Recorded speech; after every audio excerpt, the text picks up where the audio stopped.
Hey everyone, it's Elise and welcome back to my channel. Today I will be talking about my 2025 financial goals. But before I go into that sort of short list, I want to start by saying Happy New Year.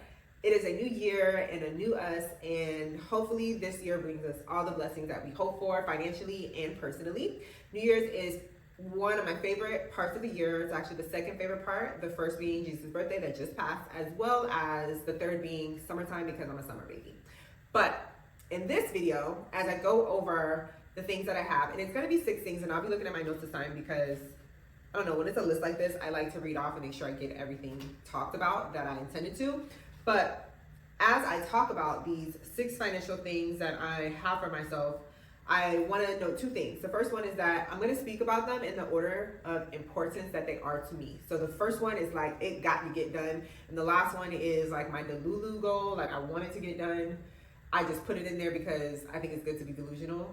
Because actually my delusional goal last year, 2024, that one actually I did really well on and got an A, right? And then the second thing that I want to take into account is that I have a word for the year this year that I've never had. This is my first time, but I've seen people do it and I think it's inspiring. So my word for the year is contentment. And I picked that because I just feel like God has been saying, like, be content, reminding me that, you know, contentment is a thing.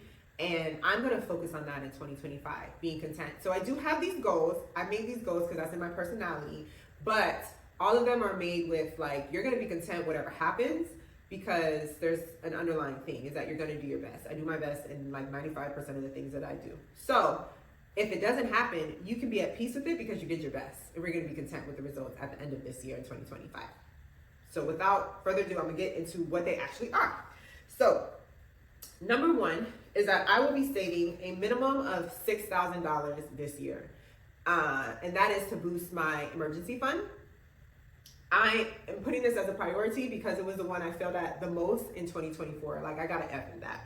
And I'm doing this because I'm going to use this year as my last hurrah to try to get this emergency fund up.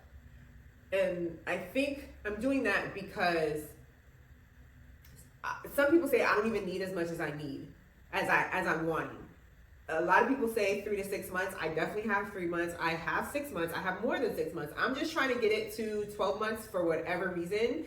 And I'm going to shoot for it this last time. But if it doesn't happen, I've been trying to shoot for it for about 2.5 years. I'm going to see that as a sign that I'm not going to need it. And I can't keep wasting time on that because I have other things, which is going to be the second goal, right? Which leads me to goal number 2, which is investing a minimum of $1,500 into my brokerage account. It's $1,500 this year because next year is going to be whatever money I have extra, which could be between $6,000 to $10,000. That's all going to go to the brokerage account.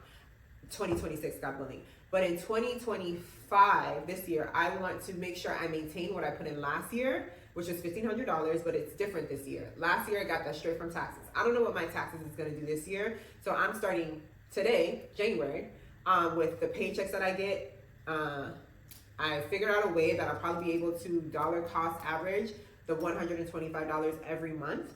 And I'm actually going to do that every pay period. So every 2 weeks, I will be DCAing 125 is divided by 2 to the end of the year.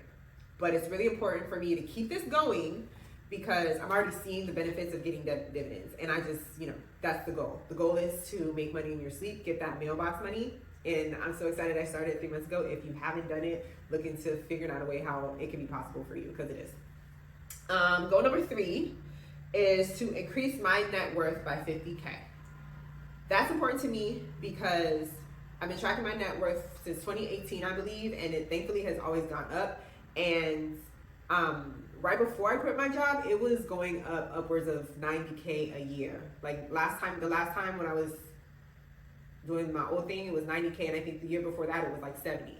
Since I took a dramatic pay decrease, that's probably not likely in my cards, but I'm like, I think I could shoot for 50K this year. And I haven't done my net worth calculation yet, and that will be either in the next 2 videos that I do this month.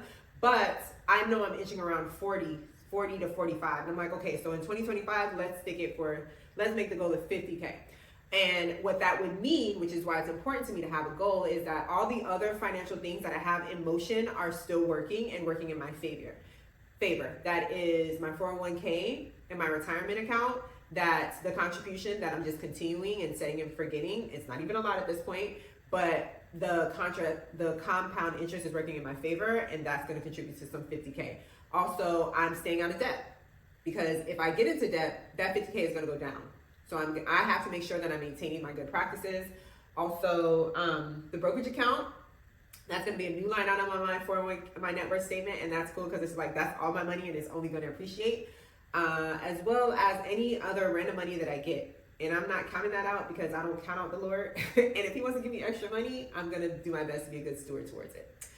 Goal number 4 is to make money from being me. I did not make this a goal of mine last year, but I did in 2023, and y'all, it actually happened. Different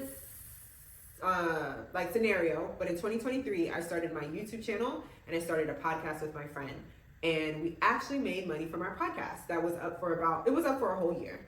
And towards the middle, we had someone reach out to us. They said they were an avid listener and they wanted to sponsor like the next 3 episodes because they were putting on an event and they wanted us to do an ad for it.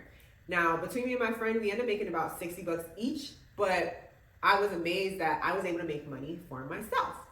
And I'm putting it in 2025's financial goals because I see it on the horizon possibly for me for 2 reasons. And I'm going to state the one most probable for me, and that is YouTube. Like I'm really close, and that's very exciting because it's just money from being me. And I want to take this moment to thank each and every one of you who stopped by, whether you're subscribed or not, to watch a video every once in a while, to like my video, to make a comment, to share it. All of that, I really appreciate it because you do not have to be here. And I'm just grateful that I'm seeing the engagement back. So that's one. And also my tutoring business. My tutoring business made me no money, even though I made some investments last year. But the good news is that I'm not going to really stop working towards it. Matter of fact, I had a random possible partnership with somebody with Broward Schools, which is like in this area. It didn't work out, but it's just like I had everything all laid up and ready to go. And that's the thing, when you build it, they will come. I don't know what's going to happen in 2025, but it's highly probable that I can make money just from being me and like a talent that I have. You know what I'm saying? So that is my number 4 goal. My number 5 goal is to make 2 extra mortgage payments to my mortgage this year. I said 2 because the last probably 5 years, I have made an extra payment to my mortgage, but in 2024, I made none. So what does the overachiever in me do? I'm like, okay, bet, I see I didn't make it. So what I'm gonna do is I'm gonna try to make 2 this year. This is leading to more of the Delulu side, but I definitely should be able to do 1, right? And I was like, since I'm behind, I want to do 2 this year. So I haven't really planned out how that's gonna happen, but I'm gonna fit it in somehow, some way. And the number 6 goal that I have is to treat myself to an end of the year appreciating asset. And I put in parentheses, gonna cost me about $2,000 to $3,000. And I said that because I kind of wanted to do that last year and it didn't happen. That's okay. I want to just reserve my savings. But that 2 to 3 is gonna come from my savings, even though I'm saving $6,000. And I'm okay with taking some of that out from the whole fund because this is something that's gonna appreciate. So that's probably gonna be some jewelry, something like that. Or just something like a lamb leather coat jacket that will last me forever. You know what I'm saying? Like something to treat myself that I have, that tangible. If I need to sell it, I can, and I will make 80% of the money that I spent on it. And also because life is for the living. And I think it's important to be judicious in your finances, but you need to live life. So that is the last one that I have, and it's honestly the one that's Delulu. Because, I don't know, I think it's fun to be a little bit delusional in life.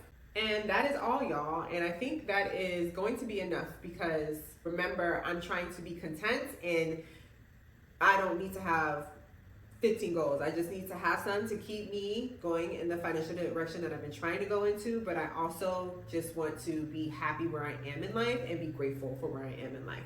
So what are some of y'all's financial goals? Please let me know in the comment. Give me at least one thing that you're working to that may be like, oh, I'm doing that too, or you're doing something completely different. I still would like to see other people and their financial goals, and just kind of how we are trying to make ourselves better in this new year, because that's what the new year time is for: improvement and reflection on like how things can be better. And until next week, I will see y'all.